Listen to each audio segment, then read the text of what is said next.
Hey everybody, my name is Ashley and welcome back to my city-state kitchen. Today we're going to be doing a dessert. This dessert was sort of an accident. We made it on purpose, but it wasn't one that we followed a recipe for or anything. We had some ingredients on hand, we mixed it together, and it had become an absolute favorite in our house. So much so that I actually requested it for the dessert for my last birthday. We've had it at Thanksgiving. It's really crossed all lines in terms of dessert for us. Maybe somewhere there actually is a dessert that uses these kinds of things and there's a name for it. I'm not sure what that would be. We're going to be using a phyllo dough, which is very thin and papery. It's used to make both savory and sweet things. And so we just use the thin phyllo dough and we basically create an apple pie using phyllo dough. We add walnuts, cinnamon, just a little bit of brown sugar, and maybe a pinch of salt. Really doesn't need much sweetness because it's just so flavorful as is. It's super easy to throw together, and I'm telling you, it is just so good. When it comes out of that oven, it retains a lot of heat, but as soon as it cools down, it is just flying off the pan in our house. So the first thing we do is I do peel these apples. These are organic, but I do peel them anyway. And let's just go ahead and get this whipped together. Okay, so I already decided to change course. I know I said that I was gonna peel my apples, but I'm not going to. I was thinking, you know what? I bet this is the type of dessert where you could totally get by without peeling the apples because they would soften right up. And I was thinking I wanna try that sometime, and I thought, let's do it today. So first, I'm gonna wash my apples and then get them dried up.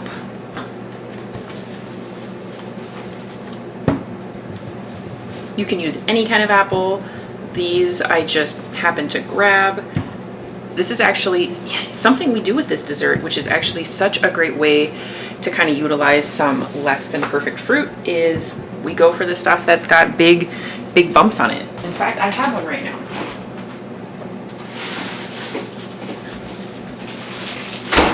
So I try to keep in our fridge a little bag of fruit that's not as good, so it kind of stays away from the other stuff.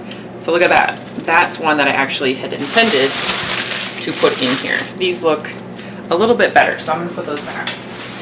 And I know not all stores do this, but we do have a section of our co-op that sometimes they have fruit that's already looking spoiled like this, and you can buy it on discount. And I have actually intentionally bought sort of bruised fruit specifically for this dessert, and then you get it a little lower price on it, and you just chop it, you just cut it away. So I think I'm gonna maybe peel the skin off of this one, even though it doesn't look that bad. I think I'm just gonna do it anyway. There'll be a little peel there.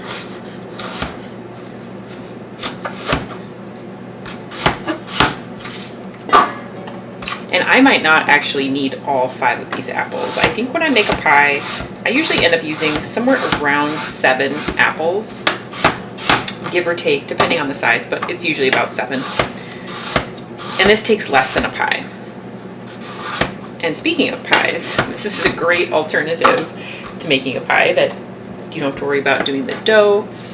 And it is just such a delicious dessert, and it's super impressive looking too.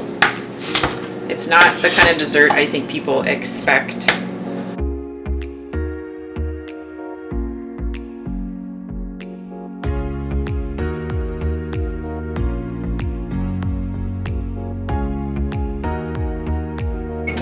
Okay, you guys, this is where the freestyle really takes off. So I left this at 4 of the green apples and then that piece.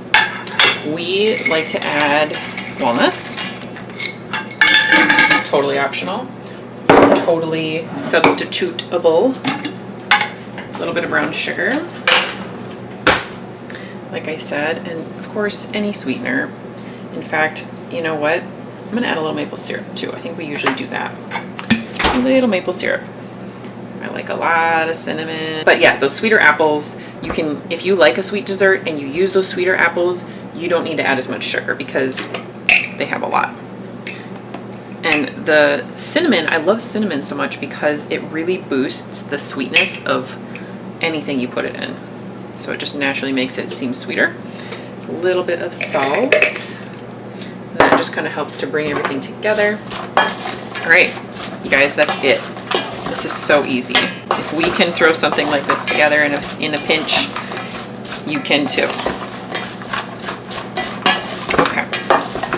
Give it a little stir. You could add pumpkin pie spice. You could add cloves and nutmeg. I think I might do that actually. That sounds like a good suggestion. Let me get those out. I don't have cloves, but I have allspice. I'm just gonna go in with a little drizzle of that. And no, my nutmeg still is not in my nutmeg jar. Haven't been using it a ton. So a little bit of that. Okay, here we go. Oh yeah, oh my goodness. Oh gosh, you guys, that nutmeg, that really just took it way higher. I just am such a fan of nutmeg.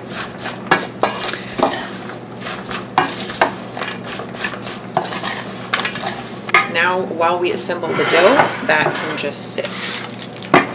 So when you buy these, it comes in 2 rolls, and each roll has a lot of sheets. You don't have to use all these. I'm definitely not going to. It's a lot. I might use 2/3 of them or so and leave a few so that we can actually get 3 of these out of 1 box of dough. So we'll start there and see how it goes.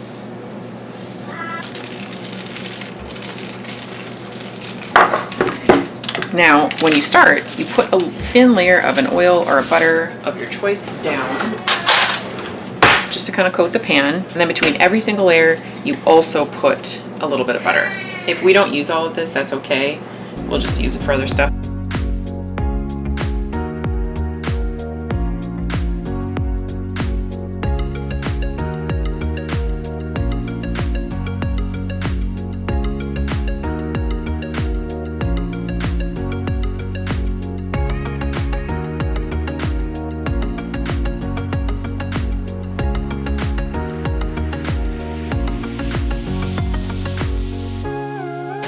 All right, now our sugars did thin up just a little bit. I'm just gonna go ahead. You know what? I think we have too much mixture. I was thinking that it would not be too much, but I'm sure it is. We can use that for something delicious. I'm thinking maybe even just throw it on our oatmeal. So then you just kind of gently peel up the sides. We do these ones first on the ends, and then up this way. And you just kind of create a little sort of pocket for all of this goodness to just bake in. And we leave it just like that. We don't worry about closing it up or anything. It kind of opens up as it bakes. It's beautiful. Okay, so I'm gonna rinse my hands quick. And then what I'm gonna do is go in with a little bit of cinnamon on top. Or a lot of cinnamon on top. And then I'm going to drizzle a little of the syrup. Just a little. Drips. And then again, a little bit of brown sugar. And you may have heard me talk about this before, but one of my tips for really cutting down the sugar in a recipe is to top it with a little sugar. It's amazing because then that sugar hits your mouth on the outside of the food, so it sort of hits those taste buds first. So you already sort of get that sort of sweet effect, and then the food just kind of comes in and complements it. But if you don't do this, then sometimes you're searching for a little bit more sweetness in the food, and then it takes a lot more. So that's one of my tips for reducing sugar. We got the oven at 350. Just gonna put it in until it's done. Okay, we just pulled this out of the oven. It looks fantastic. And so this is it. It's super simple, super delicious. It is quite hot and takes a bit to cool down though, so be mindful of that if you give this a try. If you have any recipe suggestions that I just have to try, please throw them down in the comments. If you'd like to see more of what comes out of my kitchen, please consider subscribing. I hope you have a wonderful day, and we will see you soon.